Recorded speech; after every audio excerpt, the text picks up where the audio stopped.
happening, as well as the Old Georgetown Road and 55 little slip lanes, though that project has been delayed, but it should get going this summer. Phase one was the implementation of the sidewalks along 55. So I will pause and ask if there are any infrastructure questions. You could raise your hand or just start speaking. Nkosi, give a little bit more about the Old Georgetown 355 summer project. Suzanne, you're talking. I could see your mouth, but I can't hear you. Okay, Hudson. I've got the mic turned on. I can hear you. So Nkosi, it might be a you issue. If you can hear me.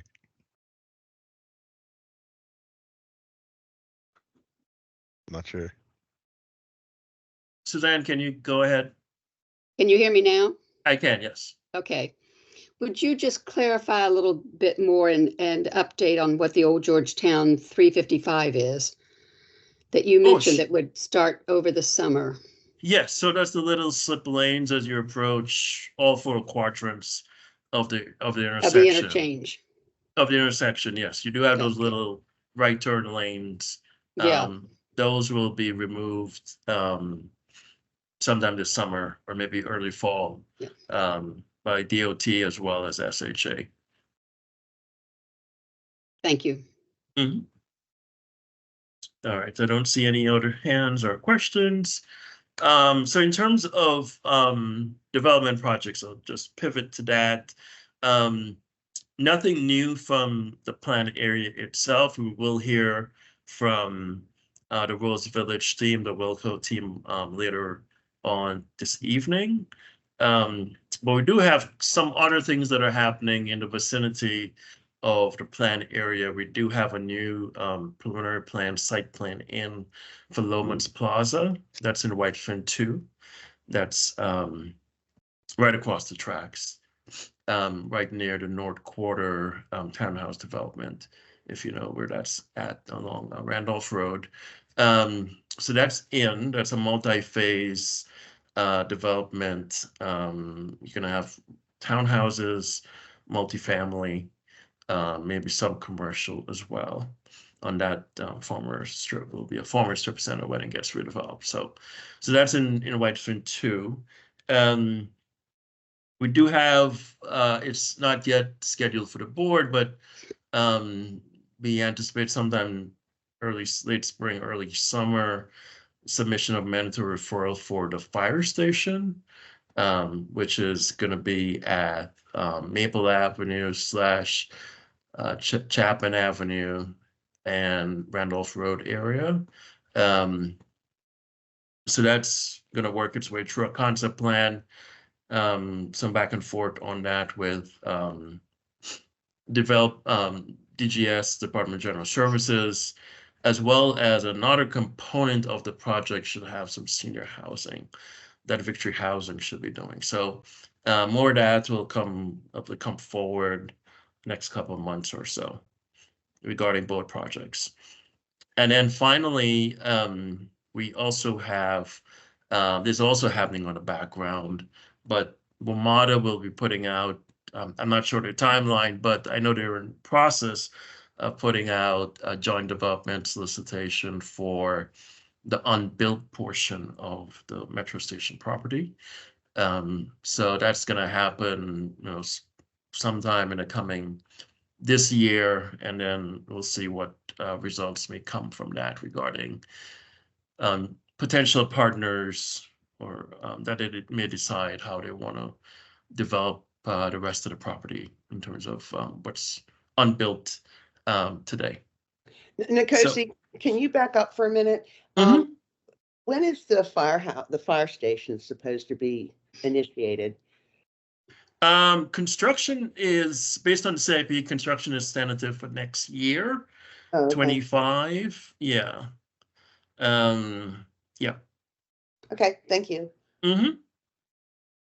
So those are the updates I have regarding things that are new. Obviously, we have two projects within the planned area. One has started grading. That's the high-rise Grand Park Phase 1 development. And then you also have the last phase of the Elcor partnership with Metro that's on the way as well. So, and Pepco substation is continuing to inch along on their project. So, so that's in terms of development updates that I have. Are there any questions? Can you go back to the former Elcor property at WMATA, the unbuilt portion? Yep. Now, does that exclude what the county executive has talked about with his idea? It's inclusive. It would includes include, that. correct. Yes. Okay. Yes, because there's an initiative, they're releasing space currently on Executive Boulevard, and the notion is that over time they would relocate eventually to the metro station area. Yeah. But that'll all be a part of this solicitation that's going to go out.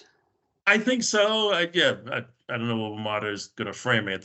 I've just seen some of the regulatory environment that they sent to me for comment, but yeah, I'm assuming it'll be all inclusive regarding what can be done on the property, and then to find a development partner or partners to implement, something over the next, 5-10 years or something like that. Okay. And there are no rumors on the former White Flint Mall site what the learners might be thinking, or they're just nothing. I don't have any intel. Well, yes. I'm looking to see if he is on this call, but I don't see him. No. Yeah, Jim Policarnos from Learner, been in communication with him at least sporadically on a yearly basis. Spoke to him, I think was back a month or two back, but yeah, there's nothing new to report on the former White Flint Mall. Okay. The neighbors got all excited because they tore down the Lord and Taylor building. Mm-hmm. there's no news at all. There is nothing. Yeah, so until they, have a meeting with the department, we've had nothing, it's just been crickets. So, regarding anything on that property. So, okay.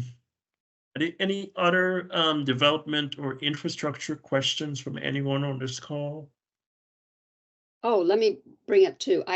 Seems like there's a new sign or something that looks new and different around the North Bethesda Whole Foods Season 52 property. Okay. Is there anything in the wind, or is it just look like they've redone some boarding up of windows and some things? Yeah, I have not seen anything formally submitted. It could have just gone to DPS regarding any approvals that may be needed in terms of interior retrofitting. But yeah, I have no and that project has had tons of amendments since it's been built. So yeah, I've not seen anything on that one. And I think different owners every time too. Yes, it's changed ownership since JBG built it many years ago. Yes.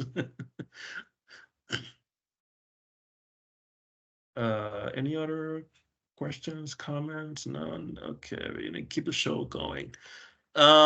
Is Tom Lewis here this evening? I am not sure. I don't see Mr. Lewis, so we're gonna keep going. So our next item is a presentation from the Wilco ownership group who owns Rose Village. So I will turn it over to Bob and whoever is presenting with him. I am solo, so it's just me. Hey, Bob. Thanks for coming. Appreciate it. Yeah, no problem. Can I share my screen? Yes, you should be able to. Mm-hmm. Yeah, I can. I just wanted to make sure it was. Let me just.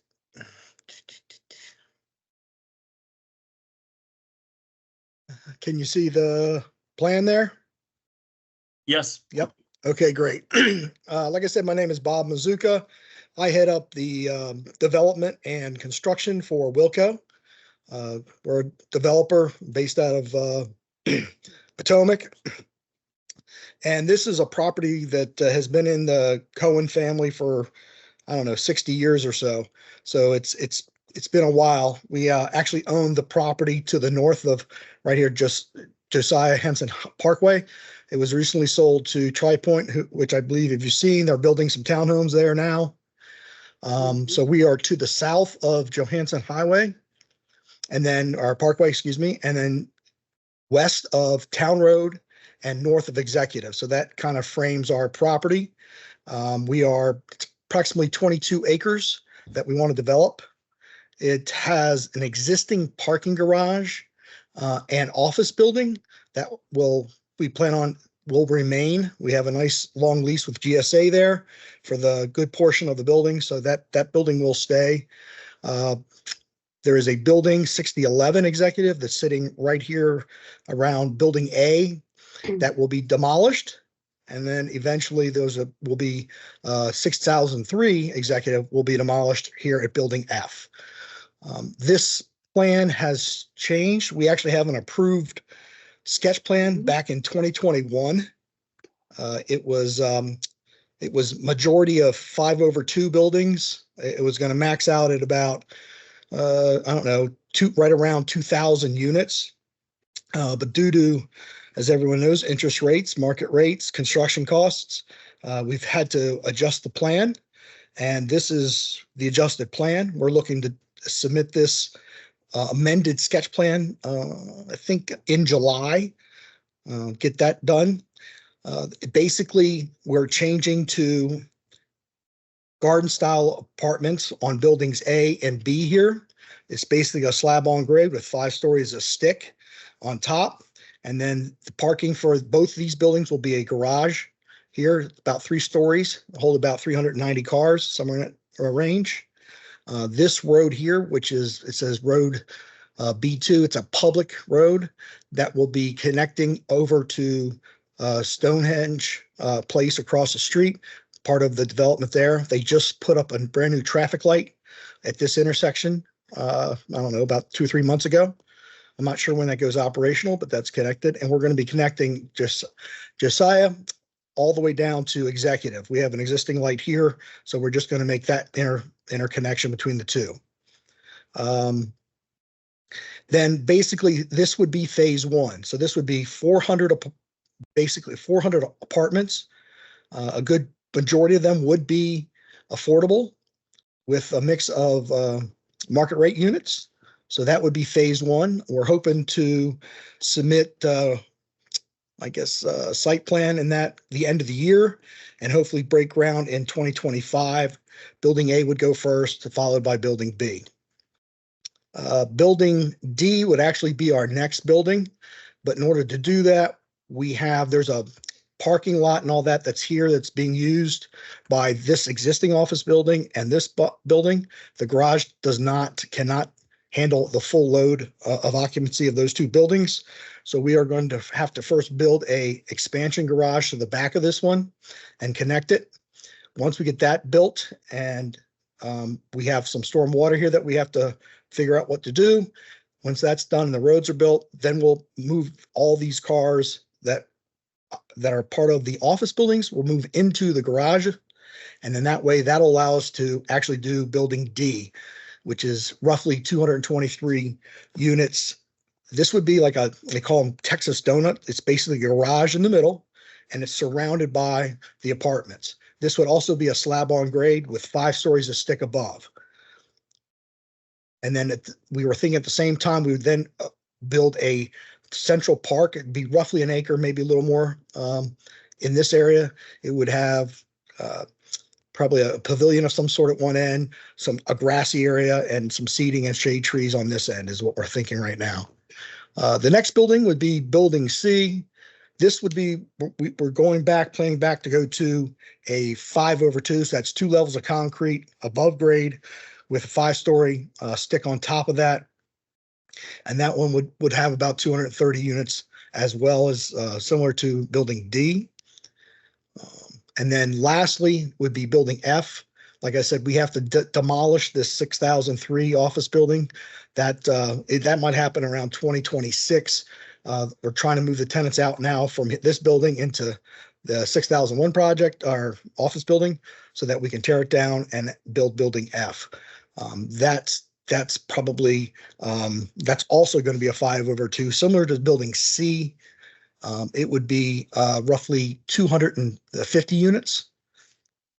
And then E is retail. We don't really have it defined yet, but some type of retail building. It may even be a hotel. Who knows? We're not even sure yet.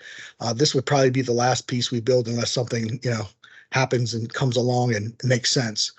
But this whole project would be approximately 10 to 12, 15 years. So it's not going to happen overnight, but we do want to start with buildings A and B and get those going. Like I said, in 2025, 2026, they'll probably take about 2 years to build. And then we would wait a year to make sure we get lease up in those two buildings before we move on to building D and the garage extensions. So I think that's about all I have. Can I ask a question about the number of units? Sure. You said originally there were 2,000 units and you're going to go down to how many? 1,100. 1,100. Thank you. Yep. And a good portion, we're shooting for 50% affordable because it's going to help us with our financing. It's just so tough to get anybody to lend money at a decent rate. So we're looking at the affordability to help us with the construction costs and stuff. So.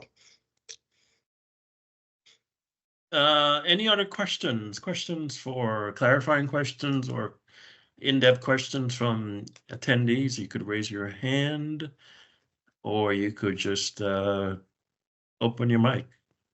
Can you define affordable?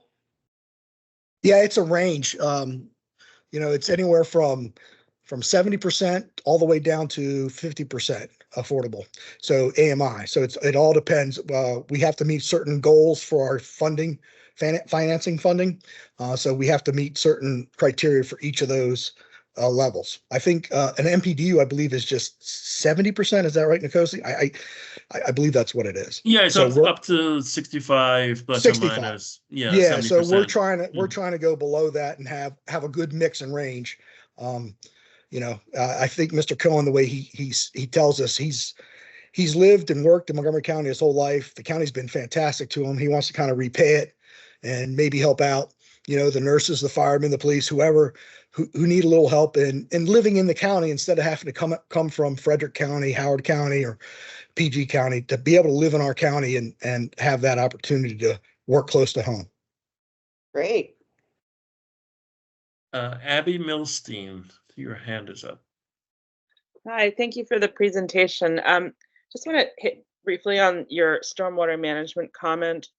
You said you were working on stormwater management issues on the site, and I was just curious, what does that mean, and where do you envision the stormwater being managed on the site?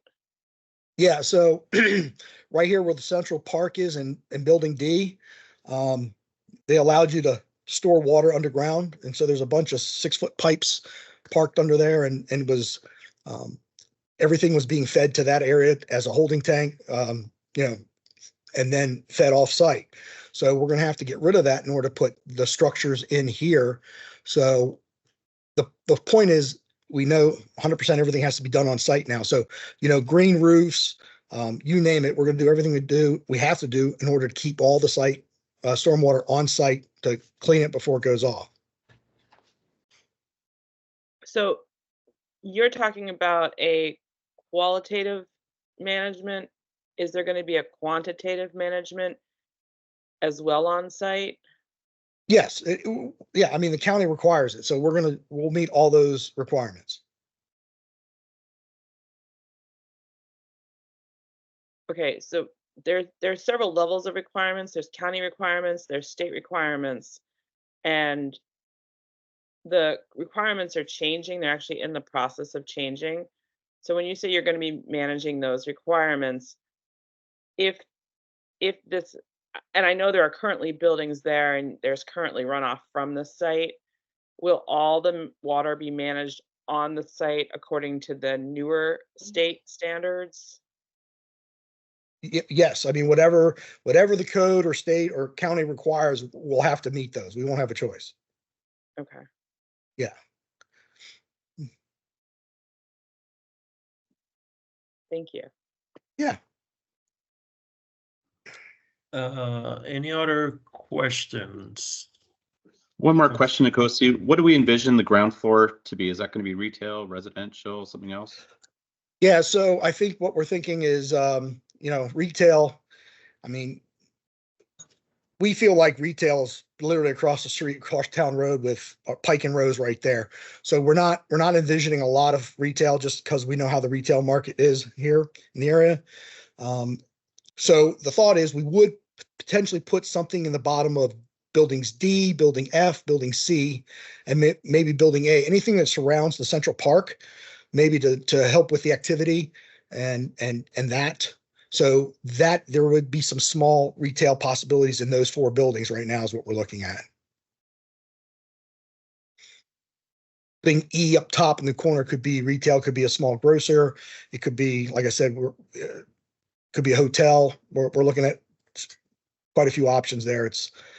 But we're not, that one is kind of last on our list, to be honest with you.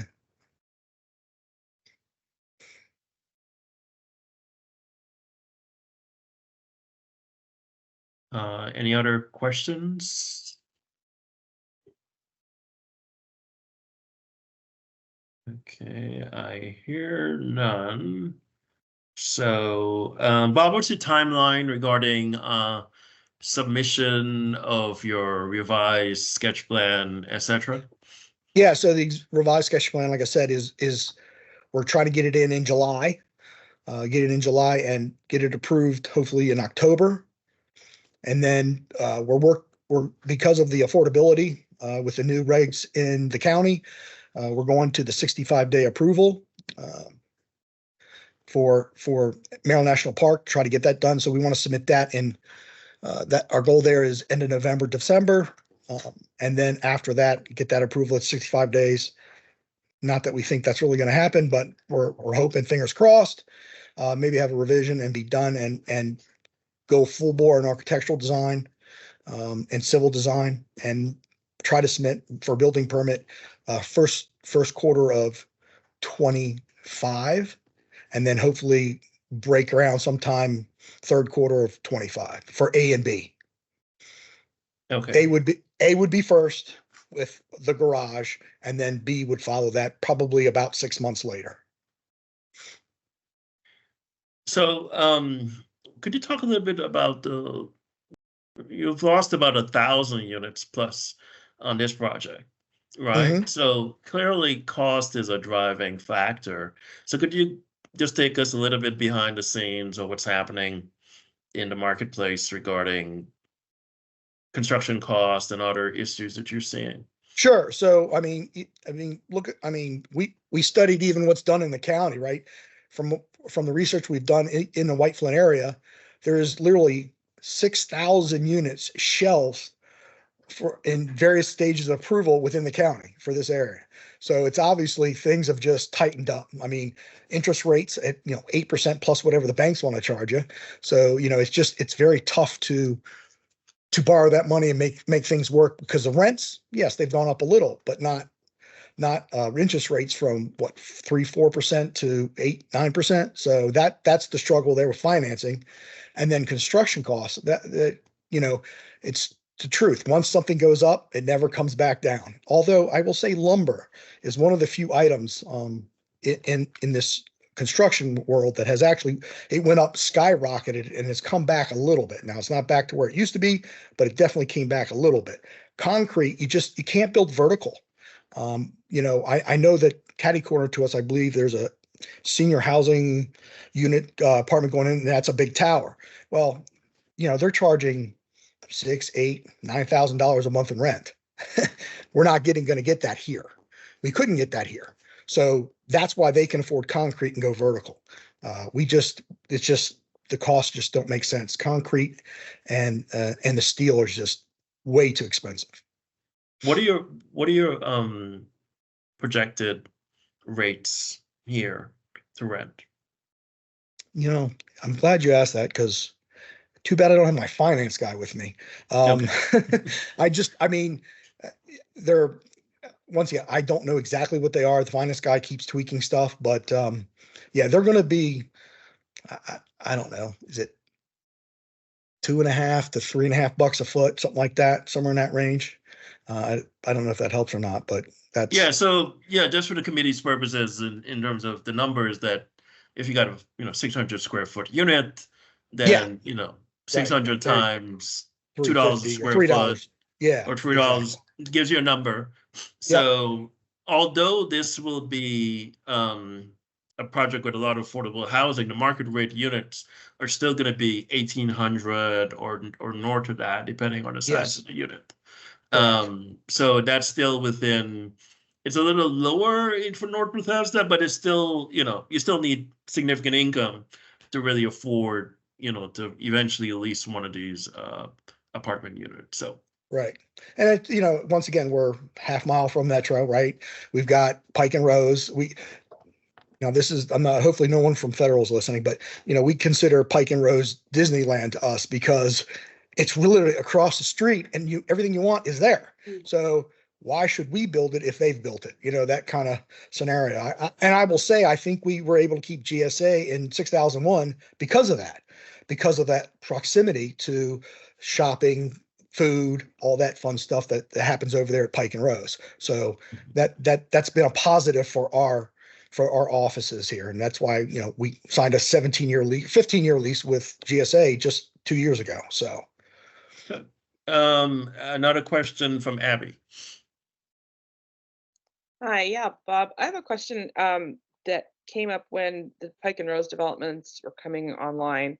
And during the pandemic, there was a big shift away from residential to not so much commercial, but in light of the ARPA-H project that was coming online, some of the builders, and I actually met with some of them during the pandemic, were talking about converting the residential units that they had originally planned into office space for research and development. Has that been discussed at all for any of this project? Yeah, so we were looking at a joint venture with Stonebridge, who is, I think they own 2 or 3 pieces of property just south of, or I guess it'd be just north of the swimming pool there, on just to the, I guess, east of Old Georgetown Road there. So they are big into, I think they have three buildings designed there to go lab, and we were looking to join with them, and we were looking at, believe it or not, 600,000 square feet of that lab space here, and it seems like that just dried right up.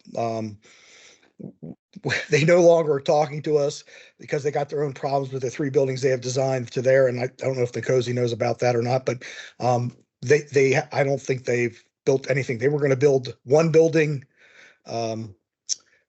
spec just to build it, thinking if we build it, they will come, and then hoping that would attract, and then that they could then build the other 2. But I don't think anything's happened with that site there.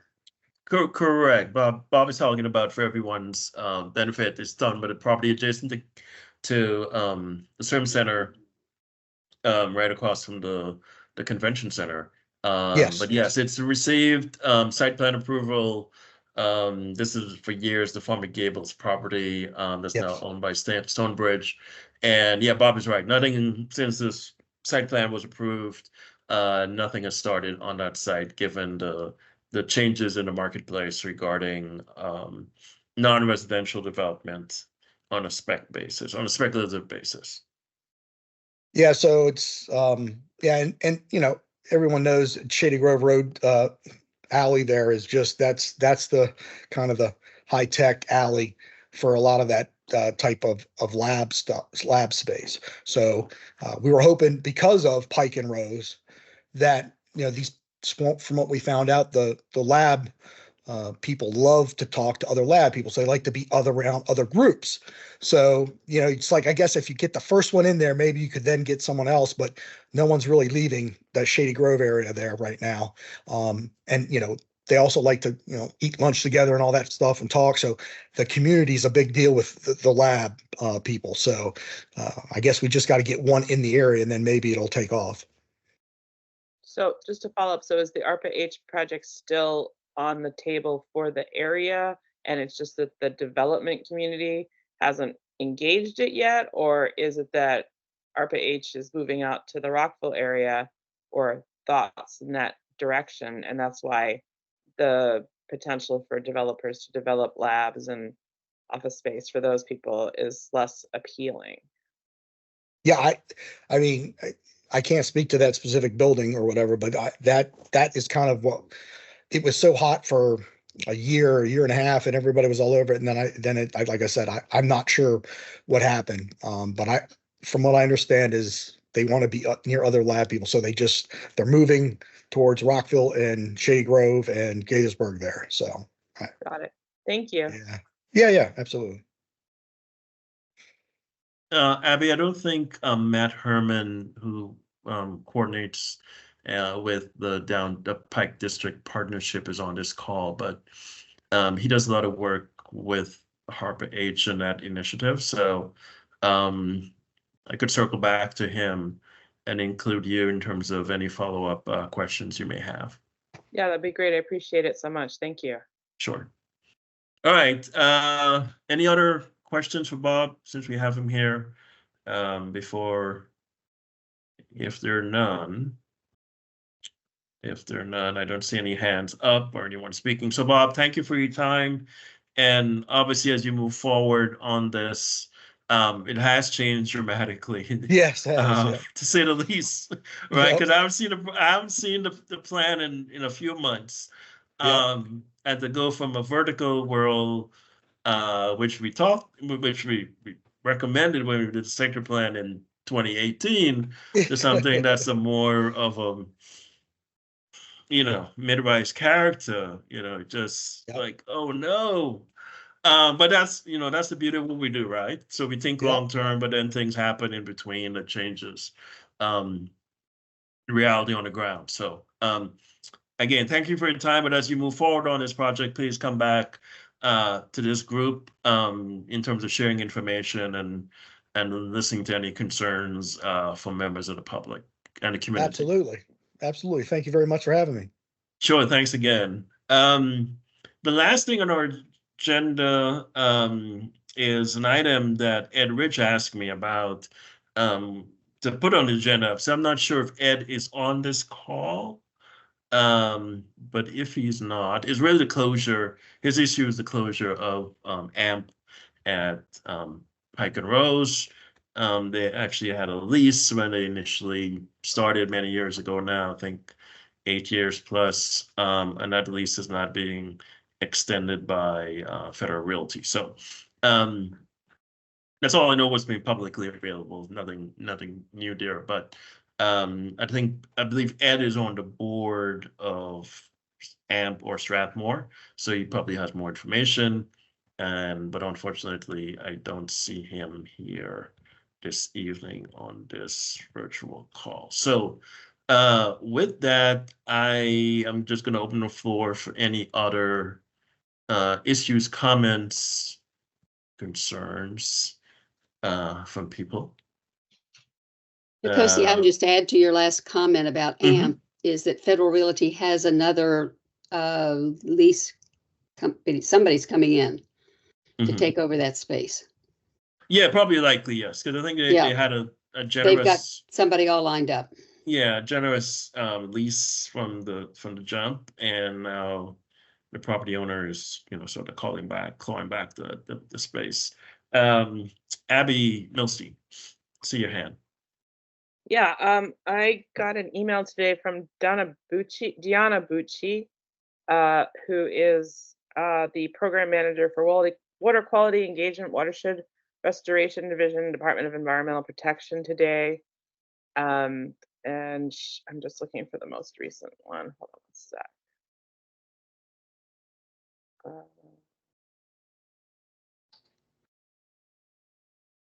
She said that the U.S. Army Corps of Engineers field staff is going to be completing their surveys of the Neilwood and Old Farm Creek study this week. And the next steps are to post the process and the field data for the queue for the modeling of the team, which means they're moving forward in analyzing the flooding in the creek and stormwater coming off of Executive Boulevard and all the projects. Basically, when we walked the creek with the county executive staff and a couple county council members, it was determined that there's significant damage and flooding from the creek and the surrounding areas. The infrastructure there is really old and it doesn't really exist anymore. It's totally deteriorated, and it's creating a really bad situation for the community and for all the development that's going along Executive Boulevard. So I don't know how this particular aspect of county government interacts with planning and development and the developers, but we do know that it's all tied together. That was explained to us when we walked the watershed. So I just thought I'd bring that up and tell them that that they're moving forward, and there will be a lot of testing being done and data being collected and modeling of the flooding for the area. And hopefully we will gain a lot of knowledge from both the perspective of the county and development as we move forward in the modeling stages of this. Good, thank you. Thank you so much for sharing that. Ms. Beckner, see your hand. Yes. I've been hearing a lot of rumors in my building about things that are going to go on in I think it's a Saw property. It's where Jared's used to be, and now Diamonds Direct and TGI Fridays. A couple, I don't know, almost 2 years ago now, we got notification about, two big sort of almost high rises that were going to be built there. And then we never heard any more about it. Do you have any information on what's the plan is? I mean, there are new people leasing in there, so. Yeah, that property has changed ownership. There was supposed to be a rezoning application that was seeking to get greater height on the property than what's in the current on what we rezoned the property to when we did the 2018 plan. But yeah, we haven't seen anything from that property owner since then. I think we had 1 or 2 meetings with them regarding, seeking rezoning, but nothing was filed, and this was maybe year 1 of the pandemic. So yeah, I haven't seen anything from them since then. So we're looking at like what, 5-10 years for something to happen. More. Yeah, I mean, given the picture that Bob earlier talked about, Yeah. right. So it's gonna be a while to see anything of consequence happening on some of these commercial properties that are really revenue producing properties today. And the investment costs for property owners to sink millions of dollars, given the realities of the marketplace, it seems at best things are going to slow down, right? And that's what's happening right now. So yeah, so I think it's going to be a while until we get more information regarding if there's anything that could happen on that property. The Montrose Crossing property, that's also not a long-term opportunity. That's frankly, even more long-term than the other property there off of Chapman, because of long-term leases and things like that. That's Montrose Crossing. So it's very popular. Parking lot's always packed. Yes, correct. Yes, and that's yeah. So it's tough to walk away from dollars that are coming in than a 4-year process from entitlements and then building something, and then fingers crossed that things are you're ending up on the better side of things. So yes, I think development may take a little while longer. Great. Well, thank you. That's comforting. I can calm my neighbors down. Don't jump off the ledge. Right. Uh, so any other questions, comments from folks here? Oh, before we wrap, I need to share with people who participated at the last meeting.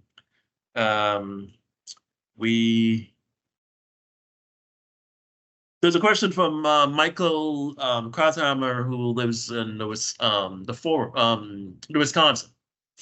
and he talked about issues regarding buses turning from 55 onto Marinelli Road. So a lot of this information is from Andrew Bossy. I think Andrew is on this call, so thank you, Andrew, and other MCDOT staff. So this is just a follow up to sort of wrap up on that. Is that the bikeway project on Marinelli will help to sort of address potential turning issues. So you have turning templates that are shown here on the right side of the screen, illustrating that you could have safely different sort of buses, different lengths, etc., turning from 55 onto Marinelli. And all the details here that talks about providing additional space for pedestrians, because the issue from Michael's comment was that at this intersection here, the buses were getting very close or sometimes even clipping this area. So the notion is that over time in the future, as the bikeway project gets implemented later this summer, there should be changes and some modifications to this intersection to make it safer for people that are waiting.